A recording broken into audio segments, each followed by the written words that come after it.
this procedure, and then we will put the values in this table. So we have table like heat sink type. So we have three type of heat sink: without fin, heater without fins, straight rectangular fins, and circular fin. We will record the inlet temperature, then we will take the initial values of the surface of the heat sinks, and then we will wait for about 15 minutes, and then we will record the values. Then we will have to wait 30 minutes, and then again we will record the values. And when the steady state reach, then we will record again the value, and we will put it here.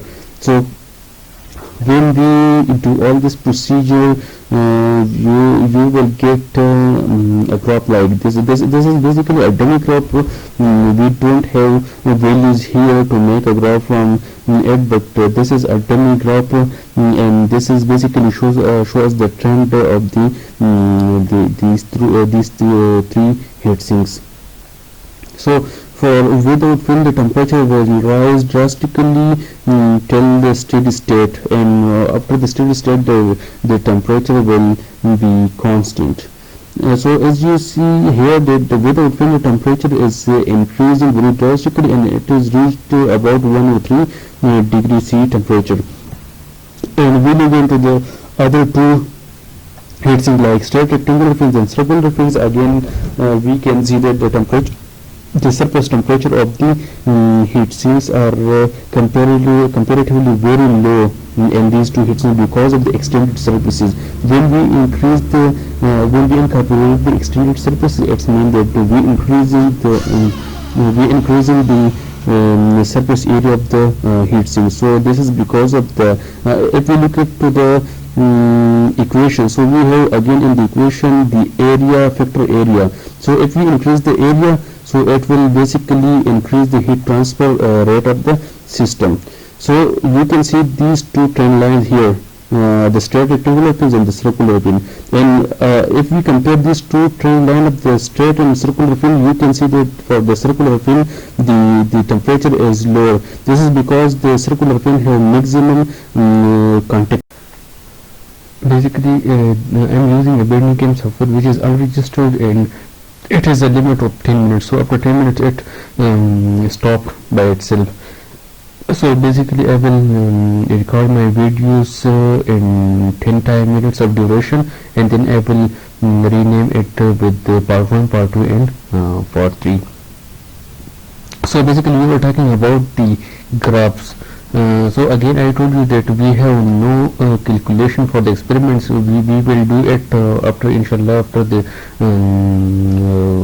holidays when we back to university. So we will do all these experiment and record all these values, and then we will draw a graph like this. So basically when we get our graphs, it will look like